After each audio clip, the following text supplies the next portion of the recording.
Well, howdy, y'all, and welcome to a special one-hour edition of NSN Tonight from the wildest, richest rodeo in the West. It is the Reno Rodeo. Alongside Alex Margulies, I'm Mike Stephenson. Second straight day we're hanging out here on the grounds of the rodeo. It's something we look forward to every year, my friend. Man, it is always just an absolute pleasure to be here. Watching some of those images captured already this week, the nostalgia is so high. Not much better when it comes to events in Reno in the summertime than this. And let's be honest, full disclosure, Alex has been on vacation, hot off vacation, so you got some catching coming up straight to do. in. And this is a great and time I'm to like, show wow, up. I'm already kind of, I'm just watching those scenes, I'm getting juiced up. You and I are going to cover the heck out of Championship Saturday coming up tomorrow, but first Fired things up first, for that. We got so much to get to tonight. We're hearing from local competitors, we have features on some up-and-comers, and we're also going to have a live guest right here on NSN Tonight. But we begin with some news outside of here, Alex, because we got to start with it. Kobe Sanders, by way of Nevada and Cal Poly, drafted in the NBA draft last night, pick 50 overall, selected by the New York Knicks, but Alex, he will be traded to the Los Angeles Clippers, which feels like a great destination for the San Diego kid. Yeah, I mean, talk about just an impressive journey that it has been over the last couple of months for Kobe Sanders. Somebody that I think at the end of the college season, probably not on a lot of people's radars for this type of opportunity, but he went to a lot of these pre-draft combines and really impressed a lot of people. Obviously caught the attention of many NBA teams, and as you said, interesting story to get drafted all of a sudden by the New York Knicks and then find out now you're heading back to basically one of your hometown teams. I mean, that is a pretty cool situation to be able to suit up for the Clippers organization. Obviously, a lot to get to try and make that next step up to the professional level, but getting this opportunity is incredible, and I think something we had talked about with Kobe Sanders, this is somebody that you could see from the time he arrived on campus to the end of the season, he really had a lot of growth in his game, and you can see there is still a lot of potential to unlock. So if he's in the right situation, it's going to be a lot of fun to see what he can turn into. A lot of these photos are just so cool to see. They got to figure something out with the hat situation, because I think everyone knew he was going to the Clippers, but he was technically selected by the Knicks, so you throw on the Knicks cap, and it's been a topic of discussion during the draft, but nonetheless, Kobe Sanders, 17th pick in Wolfpack history, first since Jalen Harris went in 2020, so it's been 5 years, something for the program to be proud of. I believe 11 now picks in the 2000s. Yeah, it's going to be, again, I think it's fun to see what is the journey now, you know, for Kobe Sanders. Probably get some time in the G League, and then can you impress there enough? But again, you look at the skills, you look at the size, you look at the length, you look at some of those measurables that he's got. I mean, he is a talented guy. Is it at point guard? Not so sure. You know, it'd be interesting to see what position he does play. I mean, where do you feel like he kind of fits in on the NBA side of things? I mean, nowadays I feel like a longer point guard is sort of a trendy thing. And so he's going to be a 1 or a 2, I would think. 3 feels a little strong because he does have sort of that smaller guy game, because he grew so much in high school that he kind of had to adjust to being as tall as he is now. But you pointed it out. It's not going to be straight to the NBA and the new Intuit Dome that the Clippers have. First things first, Summer League next month down in Las Vegas. Great chance we're seeing Kobe suiting up back in the Silver State, and so that'll be really cool to see. Much more on Kobe's draft and more on what other folks are saying about him can be found at nevadasportsnet.com. We wish him the best of luck. But of course, it's been tunnel vision for the rodeo the last week plus as we get into our wildest, richest rodeo in the West content. Again, you're a late arrival, so we got some catching up to do for you, but this isn't your first rodeo in the same breath. What are some of your highlights over the years? You know, I can't take it off because I'm wearing it right now, but I like to flash the belt buckle. You've done the cattle drive before. Done the cattle drive twice, so I always have very fond memories of the Reno Rodeo. I look back to even to 2 years ago, Mike. We talked about covering Championship Saturday together, and I'm very excited to run that back with you again tomorrow and see the Spurs come out.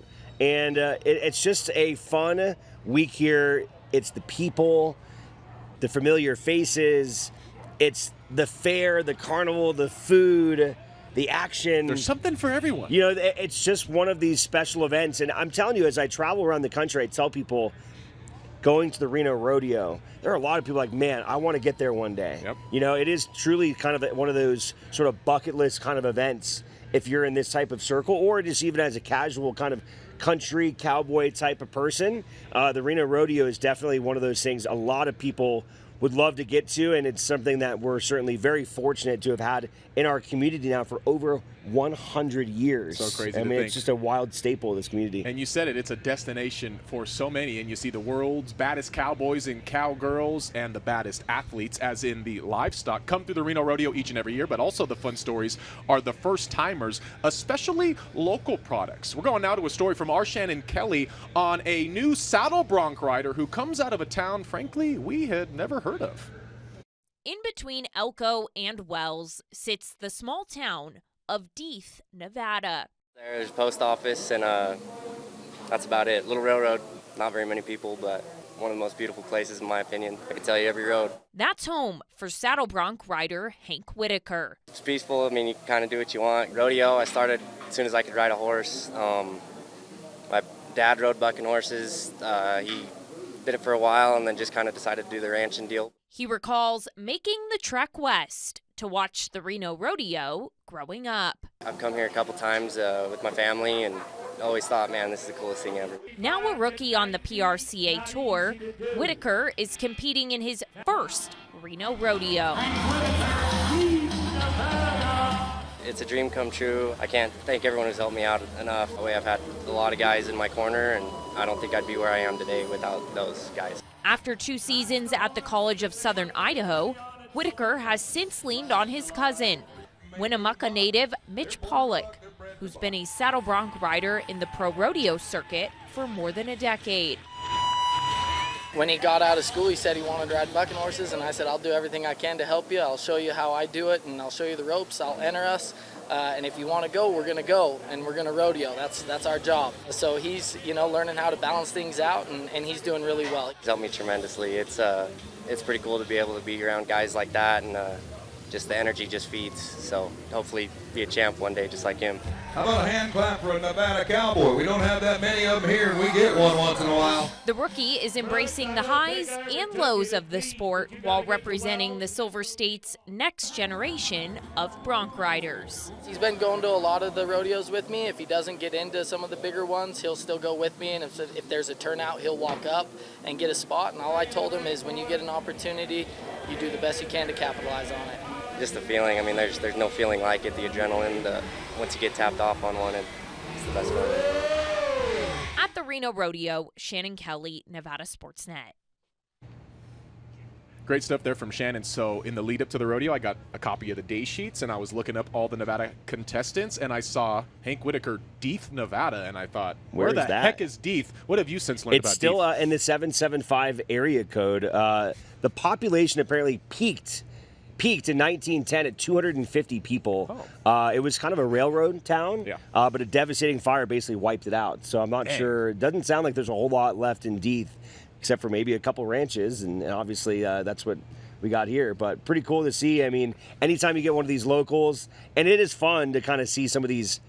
I mean, we know some of the rural towns, and then there's towns you've never even heard of. We even got enlightened this year. And Hank, good spot. Great good guy, spot. too. Really nice guy. Nice. And seems to be an up-and-coming talent that's going to be one to talk about for Love years to come. Coming up next here on our special edition of NSN Tonight from the Reno Rodeo, more on some of the Silver States contestants as we go from a rookie to a multi-time world champion and more. That's next on NSN Tonight.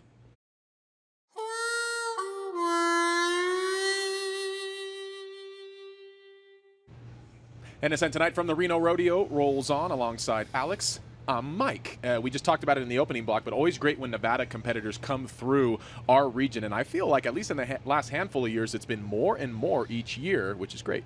Yeah, I mean, I think there's an opportunity for these guys. When you're from the state of Nevada, you look at the rodeo in Vegas, you look at the rodeo in Reno, and these are huge events for them to have the opportunity to compete in. But the dream of being able to be out in a rodeo environment in front of 10,000 people, the prize money, the prestige, it is always a real highlight to be able to see a lot of our locals compete in this. I said it yesterday. You mentioned the National Finals Rodeo, the Gold Buckle, the pinnacle achievement in pro rodeo. I think right below that is the Silver Spurs at the Reno Rodeo. A lot of competitors will echo those sentiments. As we talk now about one Fallon Healer, who is arguably one of the best to ever do it. It is Jade Corkill, a 3-time world champion team roper coming out of Churchill County, and actually coming off a bit of a retiree season. He thought that he was done, thought he would be leaning more into the family as he's now creeping toward 40. Then his kids told him, hey, Dad, I think you still got something in you. Why don't you get back into it and try to get back to the top of the sport? Had a chance to visit with Jade at Slack earlier this week. Your resume speaks for itself. Multiple world championships, a ton of money made, and you're still doing it. Just what keeps you going, I guess? Well, I didn't rodeo last year. I thought I was done, and I wanted to kind of stay home and spend more time with my kids. They're getting old enough now that they're roping and wanting to do their own stuff, and they were actually the ones that kind of pushed me to. Thought I still had some left and wanted me to try it a couple more times. So I'm kind of doing it for them this time, I guess. We need to explore that more, because now that I think about it, I guess we didn't see you in Reno last year. So you took a year off, thought it was done?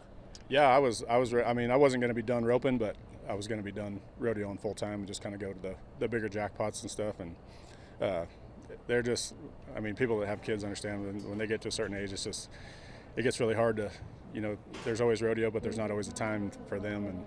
And as soon as they want me to be done, I'll be done again. So sometimes there's a difference between still roping at some of the bigger events and true rodeo life and the life on the road. Just give us a taste of what your summer looks like and how often you're gone and the miles you're putting on the truck. Yeah, it's a whole different ball game when you're doing it full time. We left 2 weeks ago, and I think we've already been 7,000 miles. So and then we got to go to Greeley, Colorado tomorrow, and then Pecos, Texas the next day, and back to Utah. So we're going to be all over the place, but it's just kind of, like I said, it's just a different kind of mindset you got to get in. But once you get in it, that's kind of why the other reason I decided to do it was it's hard to beat these guys when you're not in the mix all the time. It's a different kind of locked in, different kind of animal you're dealing with. So it's either one of those deals. You either got to do it or not do it. So I wasn't ready to be totally done, so we decided to do it again. About having kind of sort of stepped away and now diving back in, if there's a different sense of enjoyment, or you mentioned your kids wanting you to do it this time around. Is there a different sense of pride you're doing this with, I guess? Yeah, I tried to. It's kind of anything you do for a long time, you kind of, I don't know if you get complacent or take it for granted, but taking a year off just kind of relit the enjoyment of how fun it is just to get to do what you want to do, for a living and be your own boss, and you don't have to answer to anybody but you and your partner. And so that, I think the year off probably was one of the best things that could have happened to me, because it just made me enjoy it again and got me kind of ready to get back at it. And what does it mean to rep Churchill County, to be part of that fraternity of Nevada Cowboys, and to just be on the circuit and know you're still repping the Silver State always? It's good. I've always kind of been the guy. I mean, I definitely am never going to forget where I came from, and I don't think I'm anything special. I'm just a normal guy from a ranching family in Fallon, Nevada, and I love my hometown and this state, and I'm just glad I can represent them somehow. Now that the gold buckles are, a decade in the past, as those accomplishments age, just how do you look back on them? How fondly do you look back on them? How fortunate do you feel to have, reached the pinnacle of what you do? It's kind of, it goes both ways for me. I don't think of myself as anything like that. But when I look, if you look at what I've done on paper, when I looked at the guys that did that on paper when I was a kid, I thought they weren't even human beings. They didn't seem like real people when I would see them, and I was scared to death to talk to them. And I hear that people say that about me sometimes, and it hits me the other way. I'm like, man, I'm just like you. I'm not anything different than anybody else. And it's kind of one of them deals I tell people all the time. If I did it, anybody can do it if you want to bad enough. Great stuff there from Jade Corkill. Always so gracious and always willing to spend a ton of time with us here in the local media. I actually covered the 2014 National Finals Rodeo when he finished up a third straight World Championship run with his former partner, Clay Tryon, who coincidentally was from the town that I was reporting for, Billings, Montana. When I learned his partner was a guy from Churchill County, I thought, what the heck, I'm from not that far. And then fast forward over a decade, I still visit with him here at the Reno Rodeo. Something he pointed out as to why he still wants to do this, not only the push from his family, he has really great horses that are really young. And basically the dynamic in pro rodeo is that if you have these great horses, you can't let them go to waste. And so he's like, wow. I feel like I owe it to the horses and to myself to still try to maximize this. Until the horses tell me not to. That's basically it. Some folks actually get into rodeo because they land a great horse, and they're like, I kind of have to pursue this because we have this great opportunity, and which illustrates, as we talked about yesterday, the contestants just as important, maybe the livestock even more important, actually, though. Pretty wild, too, to consider. I know something you had talked about with him is the mileage 7K in 2 weeks. 7,000 miles in 2 weeks. How's that possible? It's crazy. And now this leads us to our next Nevada Cowboy, because the disadvantage, if you will, for the timed events, the barrel racers, the team ropers, the tie-down ropers, they have to haul their horses with them. When you're a bareback rider or a saddle bronc rider or a bull rider, you just have to show up to the rodeo and hope that the horse is there for you to do some damage. Well, this was Wednesday, and Mitch Pollock out of Winnemucca, his horse decided not to buck. You might have seen this on the show yesterday. It's worth showing again because Alex hadn't seen it yet. That makes for a fun atmosphere. Look at him just trotting around. Just going for a little trot around. And they chucked him a football and everything. So what are the chances that happens at a rodeo? That's so odd. What are the chances that happens to a home area guy in Mitch Pollock? I mean, it's just one of those weird things. I've never seen that before. Have you? No, I had never seen it. And so I'm glad that we could get it on the show and that it happened to happen to a Nevada Cowboy. As we now go to Mitch Pollock one-on-one with our Shannon Kelly. I absolutely love this time of year. When I get the callbacks for Reno, I let the whole family know what days I'm up, and this year it just happened to be in the middle of the week, which is all right. Have a busy week ahead of me, but I'm glad to get it started here in Reno. What's this season been like on circuit for you? Absolutely amazing. I finally kind of have my confidence back. After the finals in 2019, it's been a struggle to get back. But this year, I finally feel like I have that confidence back, and I crave what I'm doing. I love what I'm doing, and I think that's why it's been so good. Has anything changed over the last year or so?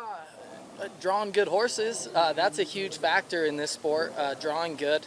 I've always had a good head on my shoulders, and I just had to keep believing in myself. And once you get on those good horses and you build that confidence, it just seems like it's easy after that. What's it been like for you balancing fatherhood and rodeo this past year? That is something new and challenging. I absolutely love it, though. When I am home, I get to spend 24 hours a day with my little girl. She does everything with me. It is very difficult to leave, but I want her to see her dad chasing her dreams, so she knows when she gets older, she's like, well, I want to do the same thing, and I want to chase my dreams. So I want to set a good example for her. Seems like there's more and more competitors from Nevada each year that are in the Reno Rodeo. Just how cool is it to see so many from the Silver State competing here? I absolutely love it, because when I first started, there was only 4 or 5 of us. And now we have some rookies coming up, younger kids. They want to be in the sport of rodeo, and I think it's awesome that the state of Nevada has a great new generation coming up. How do you hope to maybe just be an inspiration to those younger ones? They too, from a small town, can compete on the big time stage. Just represent the state of Nevada with pride and respect. And when I'm here, I just want everybody to know that I absolutely love being a battle-born boy. And I just want everybody to know that I'm representing the state with a lot of heart. Recently competed in Elko and in Fallon too, and to be here in Reno, does it hit a little bit differently when you hear your name called and you're about to go out of the chute, maybe than some other rodeos? Yes, I'm always, like in Fallon the other night, I was a little more nervous, like good nerves, just because I'm so anxious to ride in front of my family. And especially at the Reno Rodeo, when you get Bob Tallman saying your name, Bob Tallman's from Winnemucca, I'm from Winnemucca, it's just a great feeling. I can't explain it. It's just absolutely amazing.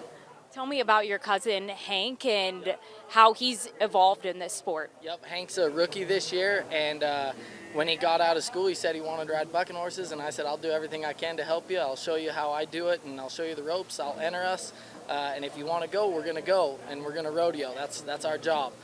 So he's, learning how to balance things out, and he's doing really well. He's finally starting to learn how to ride bucking horses. Always awesome to catch up with Mitch Pollock, one of over 20 Silver State competitors this year at the Reno Rodeo. Coming up next on NSN Tonight, to the indoor arena we go, and the next generation of rodeo stars. We take you to Kids Day next.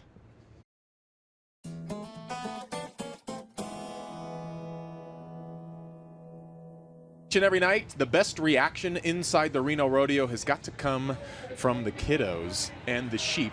It is mutton busting, an event as old as the rodeo itself. I was joking with my daughter. She's old enough next year, Alex. I was trying to coax her into doing it when we were here at the rodeo, and she seems very apprehensive as of now, but we got a year to prep for it. We're gonna time to coach her up. With your genes, I think you'll be just fine on a mutton. Have you done it before? People. Did you do it as a I kid? never did it. I was never into the rodeo growing up. And then I got to learn a little bit about it when I started my career in Montana, and now I'm all about it. I've seen a lot of mutton busting in my day, and we've definitely seen one some of the epic best events. It's amazing. gets some of the loudest cheers each and every day, especially when there's a really strong performance. Little Sigga Stephenson's going to do it in 2026 market. All right, outside of that, there's a lot to do for the kiddos, and it's not all about what goes down each and every night at the Reno Rodeo. Last weekend, things kicking off with Kids Day in the indoor arena. Here's our Shannon Kelly once again. The wildest, richest rodeo in the West is back in the biggest little city. And so is Kids Day inside of the Reno Livestock Events Center indoor arena. Families and kids get to come in and they get to enjoy a free event. They get to go to each vendor or participant and they're getting goodies, playing games, getting to enjoy the fire truck, getting their face painted. One of the Reno Rodeo's most popular events continues to grow, with roughly 30 vendors and more than 4,500 kids at Sunday's event. I've seen it grow tremendously throughout the years. We've been able to add more participants. We've been able to add more goodie bags. Mortensen adds Kids Day wouldn't be possible without the 80 volunteers on her committee. We started setup at 7:30 this morning and we probably won't stop until about 3 p.m. even though the event is from 9:30 to 1:30. So it just goes to show that they are here all day putting it on for the kids. It's always for the kids. Plus the fan favorite tradition, mutton bustin', took center stage inside the arena. They added the Mutton Busting Championship just to be able to offer kids that don't get picked in the lottery during the performance. They give them an opportunity to do it during this event. My favorite part was that I rode all the way to the end. You try to hang on as tight as you possibly can.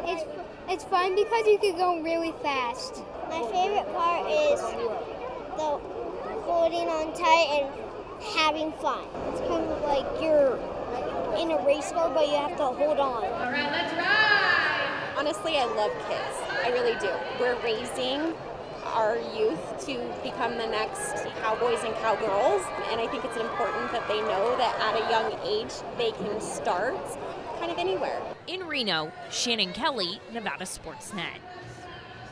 Tell you what, nothing cuter than a bunch of little cowboys and cowgirls. Got to start them young. I love watching them rope. Yeah. Like seeing They like a got skill. 5-year-old roping, that'll be better than you'll ever be in your entire life. Going back to mutton busting, I want to know who the first person is that did that back in like the 1800s. Looks probably, like this and makes how sense. That turned into like, let's make that an event at the rodeo for the kids each and every year. It probably started as some kind of mode of transportation or something. Maybe. That's good stuff there. Now, in the same breath of having kiddos around, a lot of those kids are actually related to the competitors, and they end up on those busy travel schedules as well. Case in point, a couple of high-level rodeo competitors who are married and have now since become parents. I got to spend some quality time with the Hanchies. Shane and I met rodeoing in 2013. 2-9 was a cut. 2-9 was a cut. Wow. I broke down and he picked me up. Her vehicle broke down on the way to a rodeo. I picked her up and we didn't really know each other, and then next thing you know, we married and got this little kid. Are you sleepy or no? Yes, he's sleepy. He's sleepy. Taylor Jacobs about to go. She's a fierce competitor. She can ride and jack a leg up over a barrel better than anybody. She's the only cowgirl to ever qualify at the NFR in 2 events, breakaway or open and barrel racing. I did the barrels first and then the breakaway later, and now we're taking a little break to be a mom. You ready? Okay. She's just a winner, and hopefully she passes that down the strand. Hey, what are you whining for? And I've been very fortunate in my rodeo career, but this right here is the greatest accomplishment I've ever had. He's a great dad. Yeah. And Strand loves him too. Go, man. Go, man. He loves his dad. Yes, sir. I didn't know how bringing a baby on the road would be, but it's really fun. Yes. Just getting to see him grow up and be on the road with all these other kids. Oh. He don't care if I do good or you do bad. That's what's cool. Hurry. I tend to want to go for first every time and be a little bit more risky. And Shane is the opposite. He maybe wants to play it, I think, a little too safe sometimes. Hurry. She's my biggest fan, my toughest critic as well. She's the one to pat me on the back, but also tell me I need to get going. You're very close to the very Too close. It's helped my career for sure, having her, and then she knows the intricacies of what these horses are needing to do and what I need to do, and so it's pretty cool. There you go. Good job. A rodeo like Reno, we try to all be here and enjoy the festivities. It's one of my favorite rodeos of the summer. Gets the rodeos for the summers kicked off, and it's just a great atmosphere and great for the family. All right, quick story time. 2013, first year of my broadcast career. I am in Billings, Montana. I'm about to cover a rodeo. I know nothing about rodeo. I'm doing a live shot interview with a cowboy who I do not know. That cowboy is Shane Hanchey. Oh, wow. And this is 12 years ago. Since then, we've visited almost each and every year. He actually won the Tie-Down World Championship later that year, and he has since married Taylor, the former Taylor Jacobs, who is a high-level barrel racer and breakaway roper, and they have added Strand to the family, and now it's a family affair out at the Reno Rodeo. What a great story, and that's what I'm saying is I think sports in general, right, there's a lot of great people you come across of. I feel like covering the rodeo is a little bit different. Yeah. Like there's just a different so much feel to graciousness. it. But I tell you, the people that you get to meet out here at the Reno Rodeo is definitely one of the biggest treats. That was a really memorable shoot, and I'm excited for him to watch that video like 10 years from now. When little Strand, what a great name, by the way, is roping calves himself. Our thanks to the Hancheys for spending some time. I had to joke with them. You know, some people have a work wife and a real wife, but they're both because they also compete with each other. So they did say there's some silent miles on the road every once in a while as they're going through it. Such is married life. All right, coming up next here on NSN Tonight. Saw my first bucking bull in 2010 and then kind of just got the bug. I always was creative. I went to school, went to undergrad for graphic design, and then I got my master's in photography, but I was always trying to find a way to implement that into rodeo. Reno brings not just the best athletes, the best livestock, but also the best photographers. We got a fun feature on Click Thompson coming up. But first, next, the reigning Miss Reno Rodeo is here. Jessica Betts going from pageant life to competitor life. That tough transition and more as she breaks it all down. Next, here on NSN Tonight.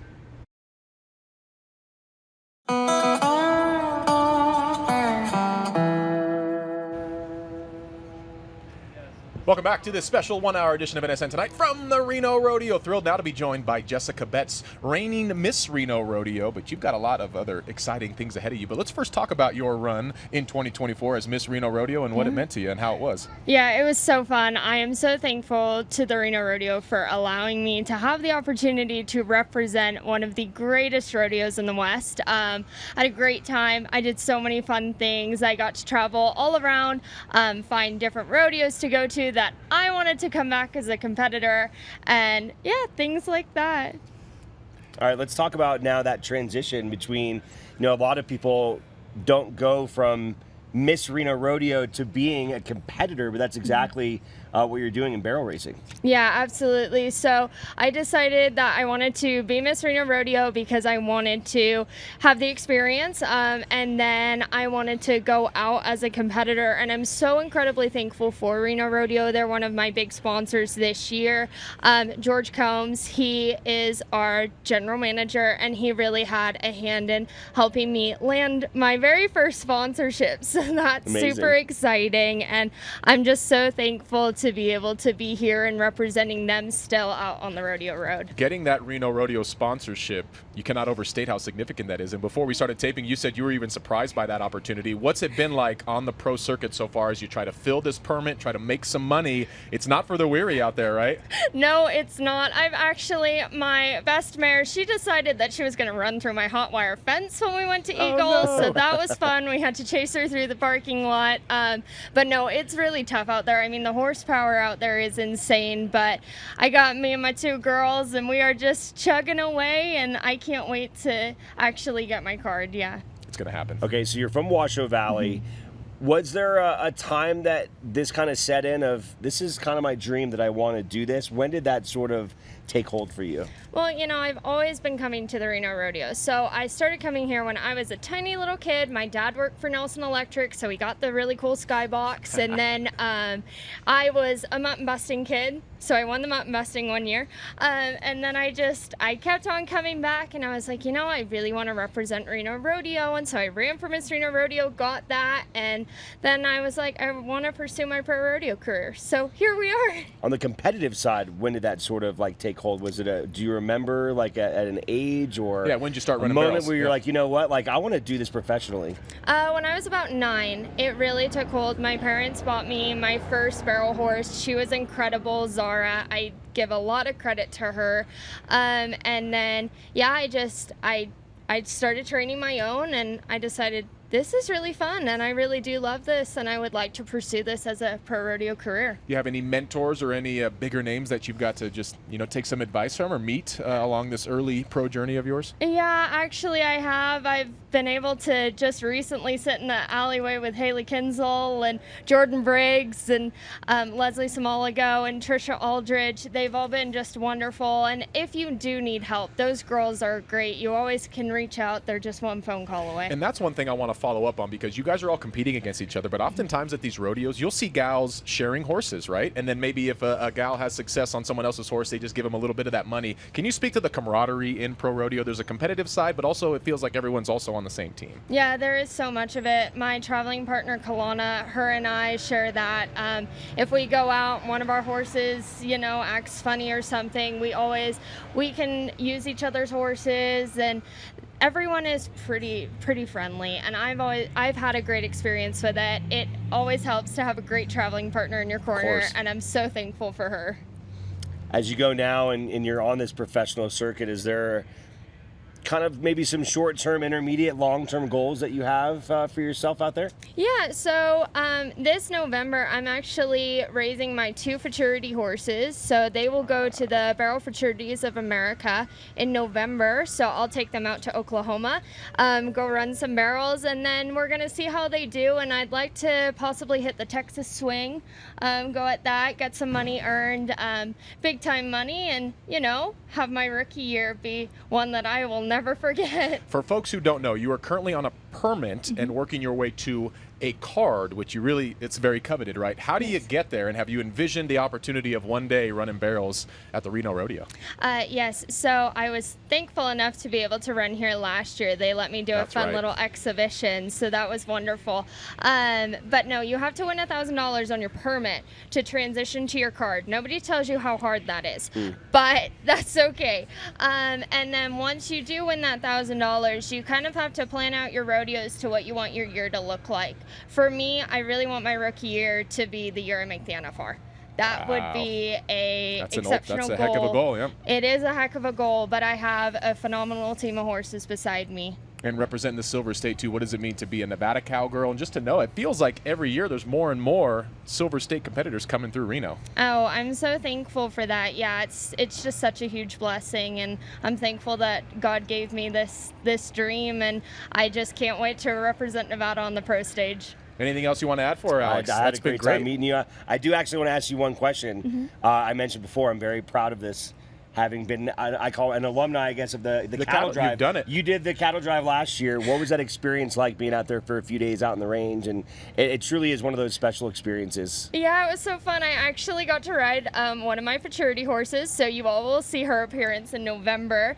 Her name is DH, Trace Times a Lady, and I will be running barrels on her, but it was so good for her, really, She liked it more than you, maybe? I think she kind of did. Hey, if she doesn't make a barrel horse, she'll be a nice cattle drive That'll horse. work, yeah. It sounds like they're trying to coax me into the cattle drive next year, so we'll see about it. Come on. We're going to get that early application in here at the end of the 2025 rodeo. Jessica, thanks so much for the time, and best of luck to you going forward. Thank you. We will certainly be watching.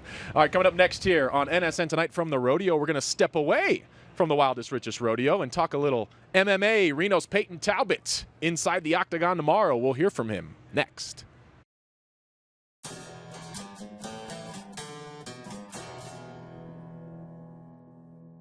NSN Tonight from the Reno Rodeo rolls on as we step away from the rodeo grounds momentarily and go inside the UFC octagon. Saturday in Las Vegas, it is UFC 317, a late addition to that card. Felipe Lima versus Reno's own Peyton Talbot. First bout for the bantamweight kid since January, when he took his first professional defeat. Alex, he is recalibrating a bit and looking to get back on the winning side of things. Still been one of the best stories to come out of Northern Nevada, I think, in the last couple of 100%. years. This is a really talented kid that has a bright future in this sport, and certainly a big one coming up. And trying to make a splash against a talented opponent in Felipe Lima. I had a chance to catch up with Peyton before he took off for Vegas. Card for a minute, but yeah, we were thinking that I probably wasn't going to be able to get on it because we didn't hear anything. And then, yeah, like 2.5 weeks out, they texted me, and I was like, hell yeah, this guy's a stud. he comes to fight. He's got a good record, really good resume. He's a tough fight. So, of course, I'm going to say, yeah.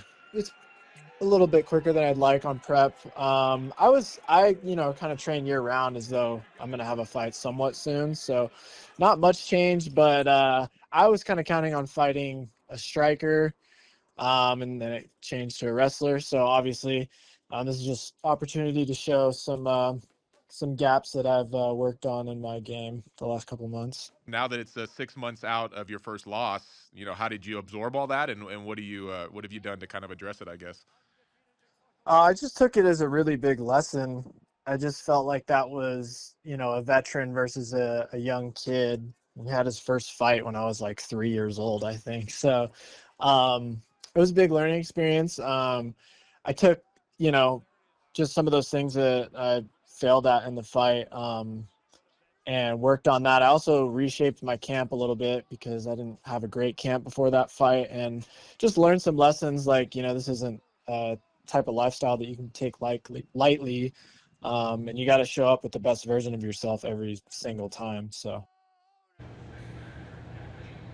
All right, Peyton taking his 9-1 professional MMA record into the octagon Saturday in Las Vegas. Felipe Lima, his opponent at UFC 317. Would love to see Peyton get back on the winning side of things. He is, of course, a Reno High alum.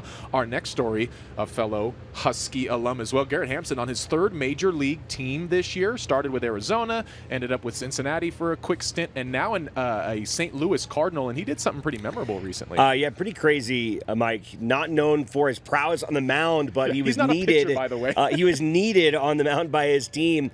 Well, how about he gets 3 outs on 3 pitches, none of which exceeded 50 miles per hour. He threw a 46-mile-an-hour curveball, a 48-mile-per-hour slider, and a 47-mile-per-hour slider. But, hey, got the job done. I love that he has a curveball and a slider in his arsenal. I'd be curious if that's ever happened in pro baseball. 3 pitches, sub 50 miles an hour, 3 outs. That feels like a unicorn moment. Got the job done. And, it's been a really interesting year for him. Bouncing all around, he gets this fun highlight out of Reno High, Garrett Hampson. All right, coming up next, back to your regularly scheduled rodeo programming as we profile the photog of the Reno Rodeo, one of the elites, Click Thompson. He's mic'd up next.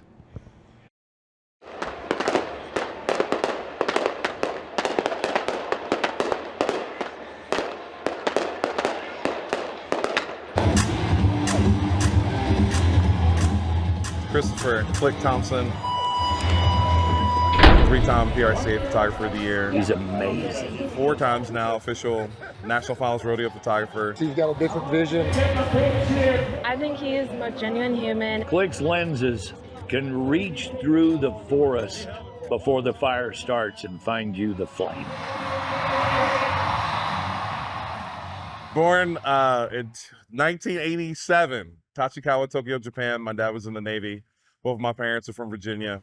Before I was full-time as a rodeo photographer, I worked 6 years as a Department of Defense contract photographer out of Fort Eustis in Virginia. Lived in Virginia the majority of my life. I moved to Texas 6 years ago now, and or at least my mail gets delivered to Texas. I'm usually not there. Saw my first bucking bull in 2010, and then kind of just got the bug.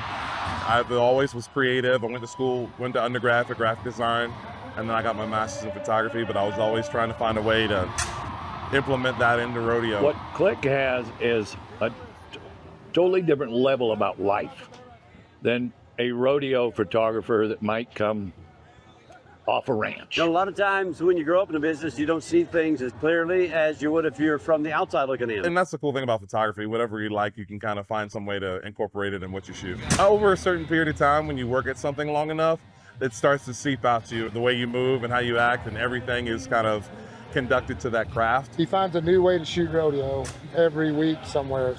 Single, no kids. I'm just a cool uncle. My kids often end up being my clinic students or just people who reach out on Instagram. I enjoy guiding and like having and sharing knowledge. I travel so much that, it's kind of easier that way. But I get to keep up with my family on the road all the time. Once you bring him into your circle, you accept him. And besides that, he's a competitor. And I make sure that he knows that I'm a better photographer than he is. And I have to keep reminding him of that. It's like a family reunion all the time. You know what I'm saying? I mean, and look at me. I'm I'm better looking than Click.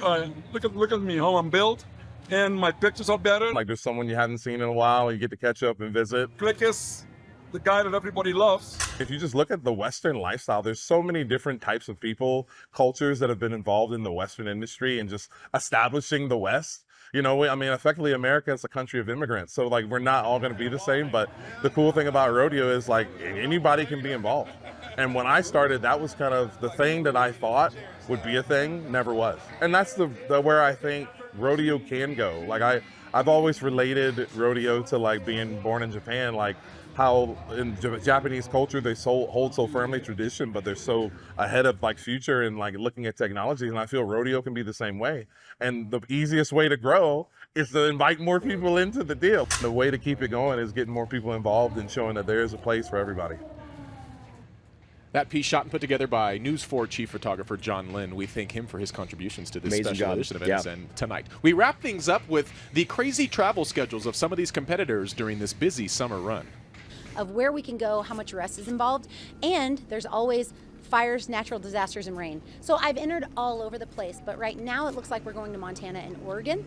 Should that change, we'll be going to North Dakota and South Dakota. We're headed over to Greeley, Colorado, Springdale, Arkansas, Prescott, Arizona, Cody, Red Lodge, Livingston, Calgary, all of them. We'll fly to Pecos, go to Greeley, and then drive up to Ponoka, Alberta. From Ponoka, we'll go to St. Paul, Oregon, and then we'll go to Cody, Wyoming, Oakley, Utah, and then we'll go to not Heber City, some other Utah rodeo, and then we'll go to Basin City, Washington, up to Calgary, back down to Casper, Sheridan, and Cheyenne. So up in Greeley tomorrow, what about after that? Pecos, Texas on Wednesday. No rest for the weary, huh? Anything else you guys want to add while I have you? Live life and prosper.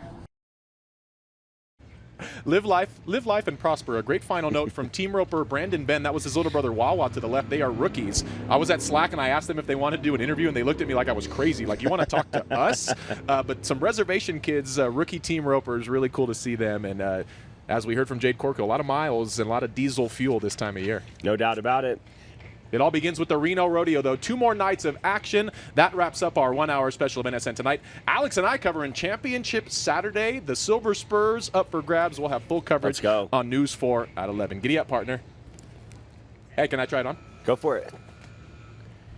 Come on. Have a good one, y'all. Giddy up.